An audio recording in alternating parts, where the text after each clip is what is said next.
that we are having two equations in xyz and three coordinates. So out of those three coordinates, we assumed that z is attaining the value k. And now the values of x and y can be obtained in terms of k. Or we can say as the functions of k. So if we are considering one coordinate, then depending on that coordinate, we can obtain the value of other coordinates as well as that coordinate also, because z can be also written as a function of k, the identity function. So today we are having 3n coordinates. Total number of equations is d. So degree of freedom is 3n minus d. It means this is the number of coordinates that are independent of the system. Say these coordinates are q1, q2, qn. And now all of we know that all the coordinates can be obtained in terms of q1, q2, qn. Also t is present there. So xk, it will be a function of t, q1, q2, qn. Yk, it will be a function of t, q1, q2, qn. And zk, it is also a function of t, q1, q2, qn. And thus rk, which is xk I cap plus yk j cap plus zk k cap. So it will be a function of t, q1, q2, qn as defined in equation number 7. So this time we are having 3n minus d as the degree of freedom. Rk, now onwards it will be a function of t, q1, q2, qn, and these q1, q2, qn are termed as the independent coordinates or independent generalized coordinates. The most important property of these coordinates is that with the help of these coordinates, we can obtain all the possible coordinates for the given system. Okay, it is discussed here. Again, xk is a function of, okay, in case of celeronomic system, when the system is independent of time, so xk will be a function of q1, q2, qn. Yk is a function of q1, q2, qn because it is independent of time. So the variable t is not present here. Now let's move towards the generalized force. Okay, we stated that the importance of independent coordinates is that we can obtain all the possible coordinates with the help of these coordinates. Also, one more property is there associated with the independent coordinates, and that very property is that corresponding to every coordinate, there corresponds a generalized force. Means if qi is the coordinate, then corresponding to qi there will be a force capital Qi. How it will be defined will be elaborated in the next lines. For that, just consider the elementary work of effective forces over virtual displacements. We know the effective forces are Fk's, virtual displacements are del Rk. So the work done of effective forces over virtual displacements is summation k from 1 to capital N Fk del Rk. Now Rk is a function of T and Qi. So the variation in Rk will be obtained like variation of Rk with respect to Q1, then variation of Q1, plus variation of Rk with respect to Q2, then variation of Q2. Means it will be summation I from 1 to n curly Rk by curly Qi del Qi, plus one more term is there, curly Rk by curly T into del T, but the time is a fixed quantity. So del T is 0, there is no variation in time. Therefore, delta Rk is summation I from 1 to n curly Rk by curly Qi del Qi. Now replace this value in equation number 1. We will obtain delta A is equal to summation k from 1 to capital N Fk summation I from 1 to n curly Rk by curly Qi del Qi. Rearranging the summations, we can write it like summation I from 1 to n into just collect all the terms involving k. So it will be summation k from 1 to n, the first term, Fk and curly Rk by curly Qi into del Qi. Now assume this term, that all the terms involving K, this whole sum is capital Qi. So this is summation I from 1 to n, capital Qi del Qi, where capital Qi is defined in equation number 4. And now what is del A? It's the work done, means it will be the multiplication of force and displacement. So on the right hand side we are having Qi into del Qi. Del Qi, Qi is the coordinate, so del Qi is the virtual displacement, and capital Qi it's the force, and this very force is known as generalized force.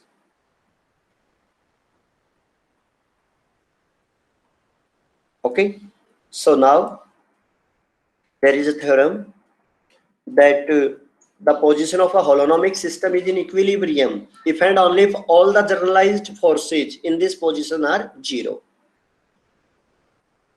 Yes, we are given with a holonomic system. We are going to prove that the position is in equilibrium position if and only if all the generalized forces are in this position are 0. So first we are assuming that the position is in equilibrium. Whenever the position is in equilibrium position, it means the work done is 0. So this is possible if and only if del A is equal to 0, or summation I from 1 to n Qi del Qi is equal to 0. Now Qi's are the forces, but del Qi, these are the independent coordinates, and combination is 0. It means capital Qi's are 0.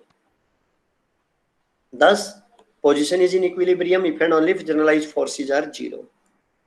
Now we are given with some examples. In the first example, we are assuming that a particle is moving along the x-axis. Particle is moving along the x-axis. We are to obtain the generalized force. In this case, the first thing, that the particle is moving along the x-axis. It means the value of the y coordinate is 0, value of the z coordinate is 0. Only one coordinate is required to obtain the motion. It means the number of independent coordinates is 1 in this case, and so there will be one generalized force.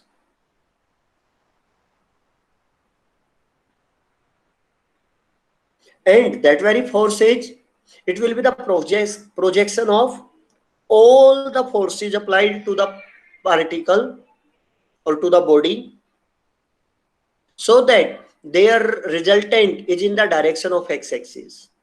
I'm not saying one force is applied, might be 20 forces are applied on that very body, but after applying, the resultant of all the forces is along the x-axis, and that very resultant is the generalized force. In the second case, we are given with a body that is rotating about a fixed axis.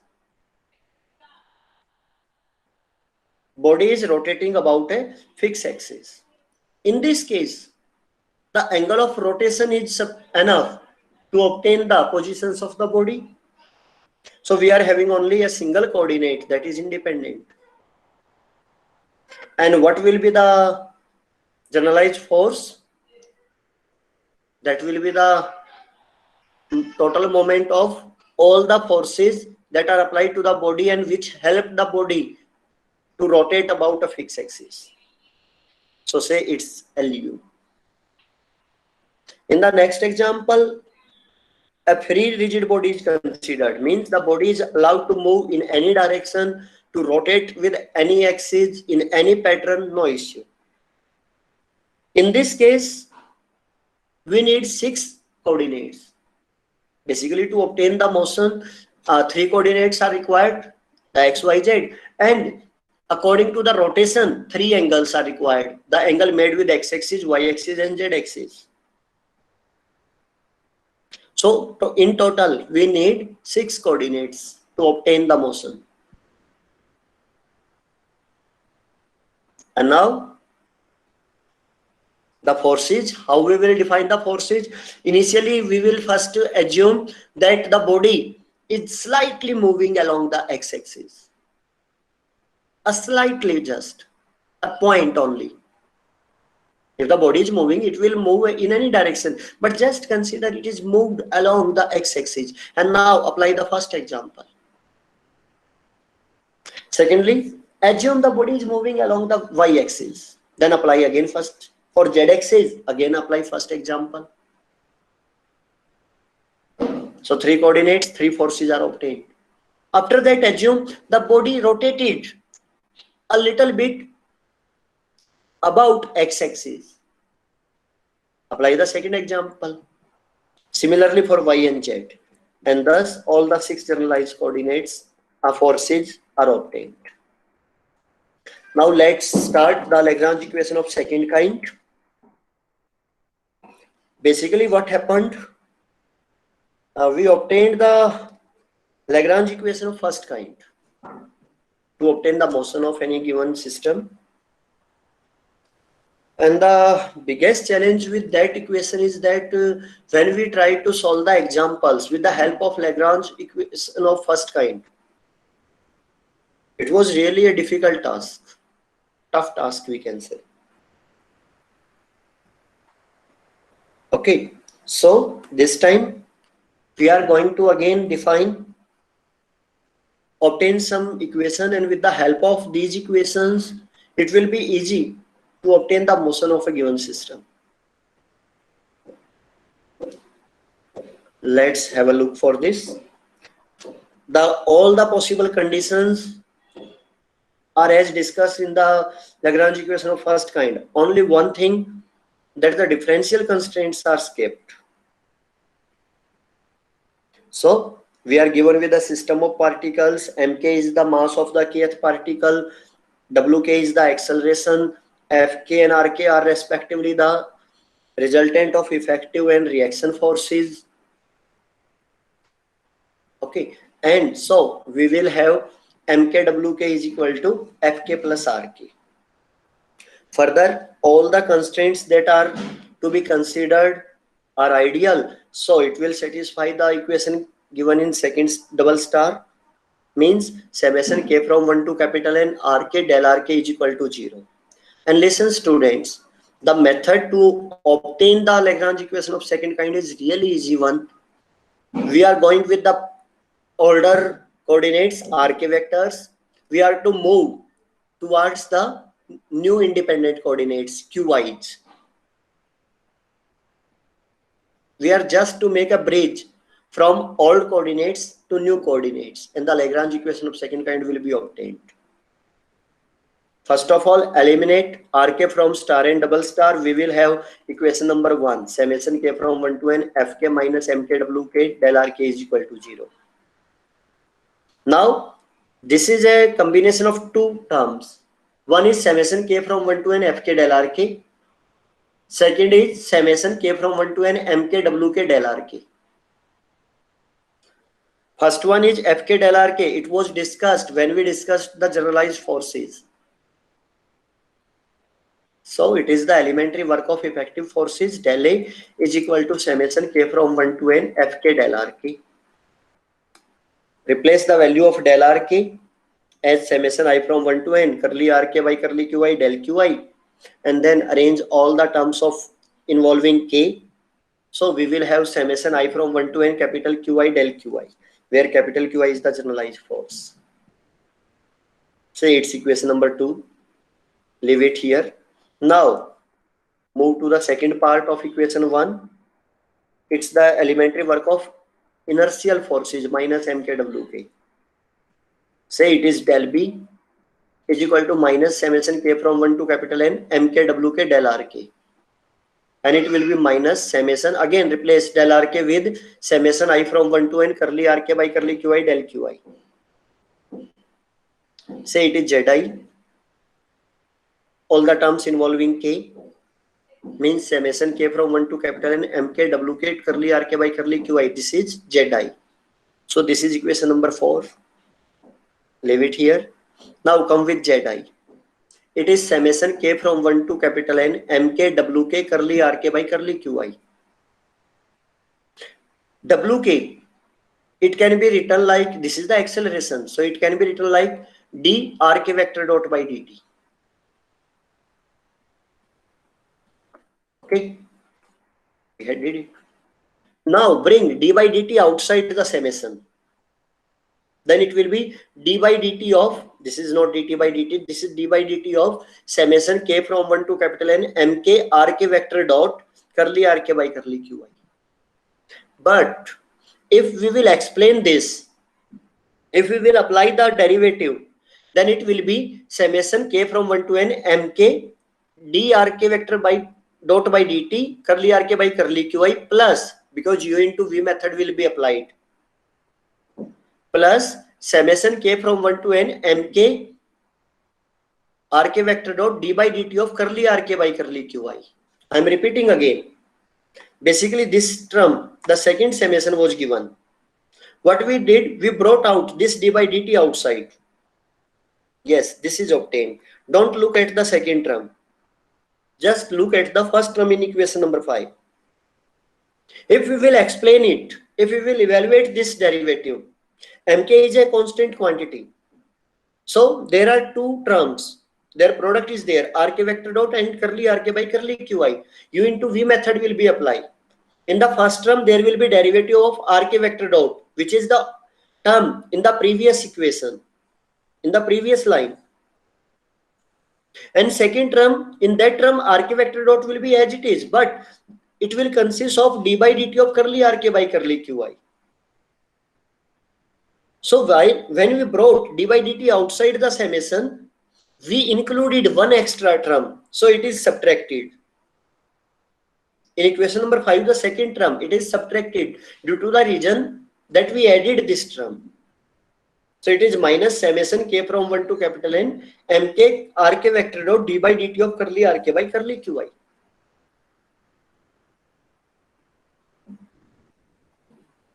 Now rk vector dot, it is the derivative of rk vector. So it is d by dt of rk t q1 q2 qn.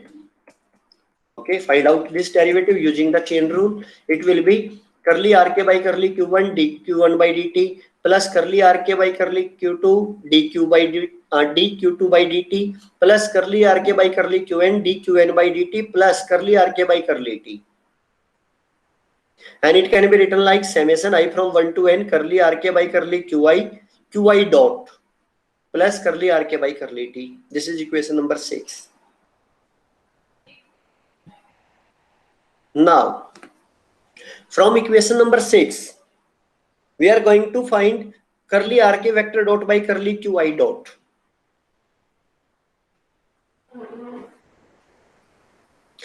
On the right hand side, we are going to find out the partial derivative of rk vector dot with respect to qi dot. On the right hand side, we are having, look at the second line, curly rk by curly qi dq1 by dt. This is q1 dot plus curly rk by curly q2 dot. Similarly, somewhere in between it will be curly rk by curly qi minus 1 dot, then curly rk by curly qi dot plus so on. Last term curly rk by curly qn dot plus curly rk by curly t. Now if we are finding the partial derivative with respect to qi dot, all the terms will be constant. So the term involving q1 dot will be 0. That term involving q2 dot will have partial derivative 0. Only one term will remain, which involves qi dot, and that term will be curly rk by curly qi. So this is equation number 7. Similarly, try to find out curly rk vector dot by curly qi. Means find out the partial derivative of rk vector dot with respect to qi. Oh, sorry, I think I came.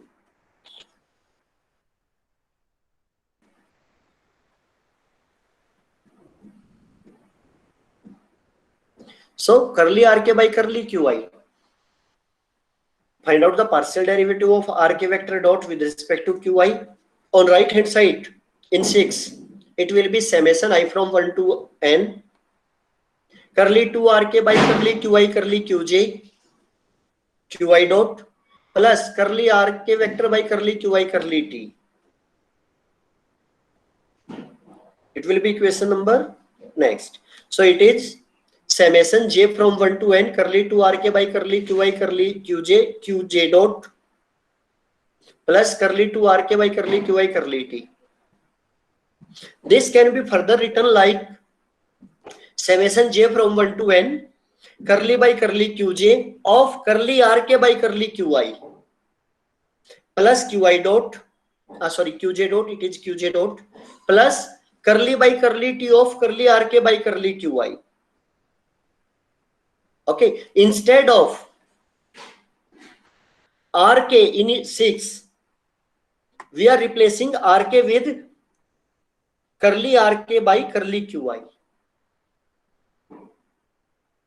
In 6, if we are replacing, first of all make summation j from 1 to n, replace all the terms qi by qj, and then replace rk with curly rk by curly qi. We will obtain this equation, the equation this. And 6 is the derivative of rk, d by dt of rk. This time we replaced rk with curly rk by curly qi, so it will be d by dt of curly rk by curly qi. This is equation number 8.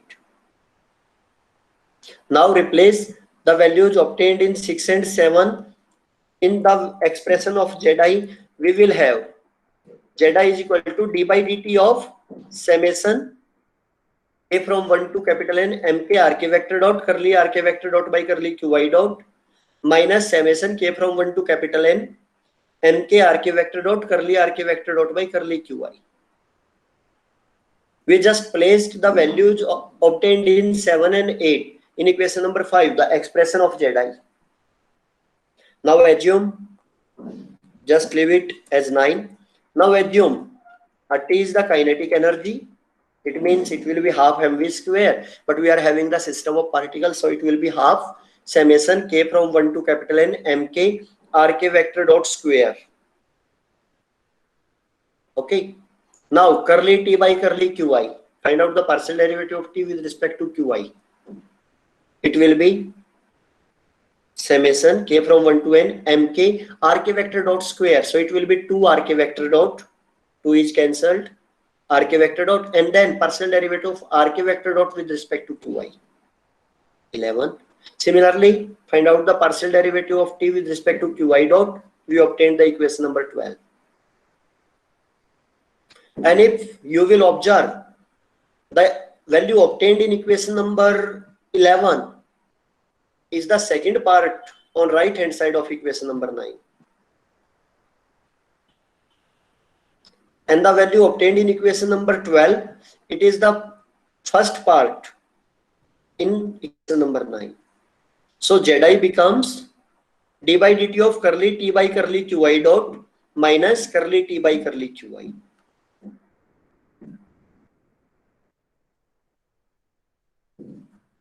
Zi becomes this. Now, what was equation 1? It was del a plus del b, because that contains two sums, and we just partitions those, one as del a, second as del b. However, later on it was summation I from 1 to n qi minus zi del qi. In 2 and 4 we obtained,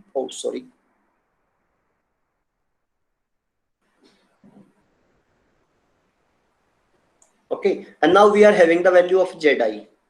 Since del qi's are the independent coordinates, so this term will be 0 if and only if all the quantities are 0. So zi will be equal to qi.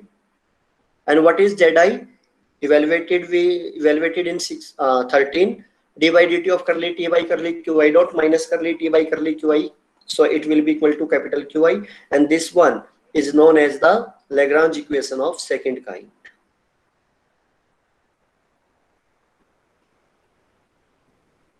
Any problem?